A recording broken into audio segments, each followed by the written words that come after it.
Marco കീർക്കോ എന്ന് പറഞ്ഞ ഒന്നല്ലല്ലോ നമ്മുടെ വിഷയം. മാർക്കോ അതിന്റെ രീതിയിൽ അത് വിജയിച്ചു. അതറിയുമ്പോൾ നിങ്ങൾ ആ പടം ഇറങ്ങി അപ്പൊ അത് മേടിച്ച് അത് കാരണം നമ്മുടെ വിജയിക്കുകയാണ്. അപ്പൊ നമുക്ക് 2 മാസം മാറ്റാം.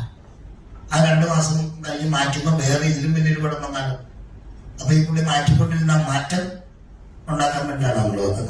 ഇതില് അങ്ങനെ വെട്ടിക്കീറലുകളോ ആൾക്കാരെ കൊല്ലലോ ഒന്നുമില്ല. ധൈര്യപൂർവ്വം പിള്ളേരുമായിട്ട് പോകാം കേട്ടോ.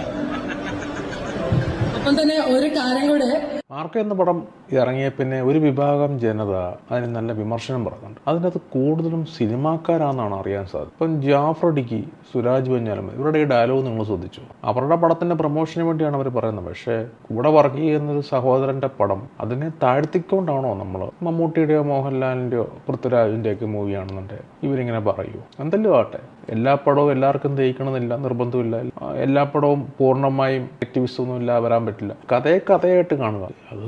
അത് കഥയല്ലേ, ജീവിതമല്ലല്ലോ. അതിന് ജീവിതമായിട്ട് കണക്കൂട്ടേണ്ട ആവശ്യമില്ലല്ലോ. അങ്ങനെ നോക്കിക്കഴിഞ്ഞാൽ ജാഫർ ഇപ്പോൾ സംസാരിച്ചു. ജാഫർ അഭിനയിച്ച ചുരുളിക്കകത്ത് എന്തൊക്കെയാണ് പറയുന്നത്. എനിക്ക് ആ ചുരുളി ഭയങ്കര ഇഷ്ടപ്പെട്ടൊരു മൂവിയാണ്. അങ്ങനെ നോക്കിയാൽ ആ ചുരുളിയുടെ പോരായ്മയില്ലേ, പുള്ളി എന്തൊക്കെ തെറിയ അവിടെ എന്ന് പറയുന്നത്. അപ്പം ഇതേ ഡയലോഗ് തന്നെ പുള്ളി എന്നെ പറയായിരുന്നു. വിമർശിക്കുമ്പോൾ ഒരേ ഇൻഡസ്ട്രി വർക്ക് ചെയ്യുന്നവരാണ്. എന്നെ തെറ്റുണ്ടെങ്കിൽ ചൂണ്ടിക്കാണിക്കാം.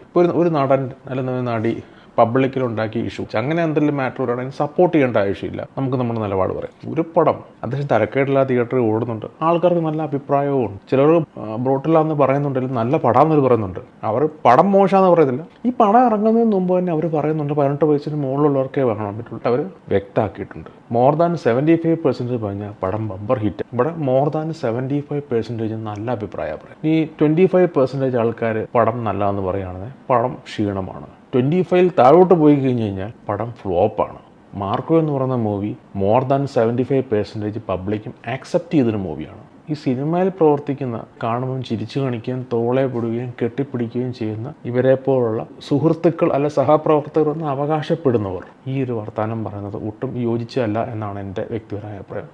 ഇവർക്ക് ഇവരുടെ പടം പ്രൊമോട്ട് ചെയ്യണമെന്നുണ്ടെങ്കിൽ അത് കുടുംബ പ്രേക്ഷകർക്ക് കാണാവുന്ന മൂവിയാണ്, ഇൻവെസ്റ്റിഗേഷൻ ത്രില്ലറോ അല്ലെന്നുണ്ടെങ്കിൽ വയലൻസോ ഉള്ള മൂവിയല്ല എന്ന് പറഞ്ഞാൽ മതി. ഇവിടെ മാർക്കോ അങ്ങനെയൊക്കെയുള്ള ഭാഷയും അതിന് സുരാജ് അതിനുശേഷം രണ്ടാമത് പറഞ്ഞ ഭാഷ വളരെ മോശമാണ്. നമ്മൾ സ്കൂൾ ജീവിതത്തിലൊക്കെ നമ്മൾ കൂട്ടുകാർ ഈ മാർക്ക് മേടിക്കുമ്പം 5ാം റാങ്കിൽ കിടക്കുന്നവൻ ഫസ്റ്റ് റാങ്ക് മേടിക്കുമ്പോൾ ഫസ്റ്റ് റാങ്ക് നേരത്തെ കിടക്കുന്നവൻ തേർഡിലോട്ട് വരുമ്പം ഒരു കടിയുണ്ടല്ലോ. അപ്പം അവനെ മാക്സിമം അവൻ എൻ്റെ നോക്കി കോപ്പി അടിച്ചിട്ട് അങ്ങനെയൊക്കെ പറയും. ആ ഒരു ബാലിഷമായ ഒരു ചിന്ത. ഇത്രയും പ്രായമായവരല്ലേ, എത്ര വർഷമായിട്ട് ഇൻഡസ്ട്രി വർക്ക് ചെയ്യുന്നവരല്ലേ, ഇനി ഒരുമിച്ച് വർക്ക് ചെയ്യേണ്ടവരല്ലേ, കാണുമ്പം കെട്ടിപ്പിടിക്കുകയും എന്നോണ്ടോ എന്നോണ്ട് വിശേഷം എന്നൊക്കെ ചോദിക്കുകയും ചെയ്യുമ്പം തൻ്റെ സഹപ്രവർത്തകരോട് ഇനി മനസ്സിലുണ്ടേ തന്നെ ഒരു പബ്ലിക് സ്പേസിൽ വേദി പങ്കിടുമ്പം നമ്മൾ എന്തിനാണ് ഇങ്ങനെ ഒരു വിരോധം?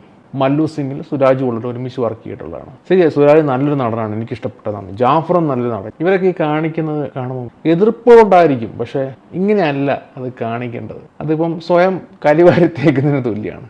താല്പര്യമില്ലെങ്കിൽ പറയണ്ട, പക്ഷേ ഇങ്ങനെ പറയാന്ന് പറയുമ്പം അത് ഇവരുടെ സ്വന്തം ഇമേജും കളയുമാണ്. ഒരു നല്ല സൗഹൃദവും നശിപ്പിക്കുകയാണ്. പിന്നെ ടിനി ടോം പറഞ്ഞത് അന്നുണ്ടായിരുന്ന ചെറുപ്പക്കാരൻ അന്ന് നടി ഫോട്ടോ എടുക്കാൻ താല്പര്യം കാണിച്ചു. ഇന്നിപ്പം സ്റ്റാർ വാല്യൂ വരുമ്പോഴാണല്ലോ നമ്മളെല്ലാവരും അറിയാം. ജീവിതത്തിലാണെങ്കിലും നമ്മൾ എല്ലാവർക്കും മുകളിൽ വന്നു കഴിയുമ്പം ഭയങ്കര നമ്മളോട് ഒരുമിച്ചുണ്ടായിരുന്ന ഒക്കെ പറയാൻ 1000 ആൾക്കാർ കാണും. അതാണ് ലോകം.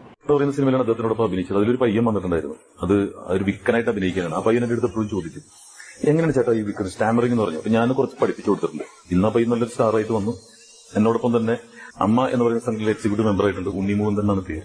അപ്പൊ അന്നിലൊരു നടി ഇവന്റെ ഒപ്പം നിന്നിട്ട് ഫോട്ടോ എടുക്കാൻ, ഇത് ഉണ്ണി പോലെ ഷെയർ ചെയ്യാത്ത കാര്യമാണ് ഞാൻ ഷെയർ ചെയ്യുന്നത്. എന്റെ ഒപ്പം നിന്ന് ഫോട്ടോ എടുത്തൊരു കുറച്ചിൽ പോലെ കണ്ടിട്ട് ഒരുമിച്ച് ഫോട്ടോ എടുക്കാൻ പറ്റില്ല ഫോട്ടോഷൂട്ടിൽ. അപ്പൊ നടിയുടെ പേര് ഞാൻ പറയുന്നില്ല.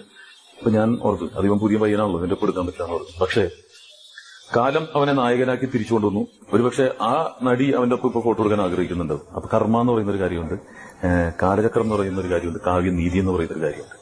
അന്ന് എനിക്ക് മനസ്സിലായി. കാരണം ആരെയും ചെറുതായിട്ട് നമ്മൾ കാണാൻ പറ്റില്ല. ഒരു മയിൽക്കുറ്റിയാണെങ്കിൽ പോലും നാളെ എന്താവും അറിയാൻ പറ്റില്ല. രാജീവ് കുമാർ സാർ എന്നെ പഠിപ്പിച്ചെന്ന അവൻ ഇന്ന് ഇവനിപ്പോ ചെറിയൊരു നടനായിരിക്കും, പക്ഷെ നാളെ നല്ലൊരു ഹീറോയി മാറും. ഈ സിനിമ ഭയങ്കര വയലൻസ് ആണെന്നൊക്കെയാണ് പറയുന്നത്. എനിക്ക് മനസ്സിലായി സിനിമ എന്ന് പറയുന്നത് എന്താണ്? ഒരു സൃഷ്ടിയാണ്. കലയായിട്ട് കാണാം. അതിൻ്റെ അകത്ത് വയലൻസ് കാണും, ആക്ഷൻ കാണും, കോമഡി കാണും, ത്രില്ലർ കാണും. ഞാനിപ്പം ചിക്കൻ കറിയൊക്കെ കഴിക്കുന്നത് എനിക്ക് ഭയങ്കര ഇപ്പോഴാന്ന് വെച്ചുകൊണ്ട് മീൻ കറി മോശമാവും, മട്ടൻ കറി മോശമാവുമോ, ബീഫ് കറി മോശമാവുമോ, മറ്റുള്ളവർക്ക് അത് ഇഷ്ടമായിരിക്കും. എനിക്കിപ്പം ചിക്കൻ കറി ഇഷ്ടമാവുന്നതുകൊണ്ട് ഞാൻ മറ്റുള്ള കറികളെല്ലാം നോൺ വെജ് എല്ലാം മോശമാണെന്ന് അടിച്ചാക്ഷേപിക്കുന്നത് എൻ്റെ നിലപാടിൻ്റെ പ്രശ്നമാണ്. വീഡിയോ ഇഷ്ടപ്പെട്ടെങ്കിൽ ലൈക്ക് ചെയ്യുക, ഷെയർ ചെയ്യുക, സബ്സ്ക്രൈബ് ചെയ്യുക. Okay, by. ടേക്ക്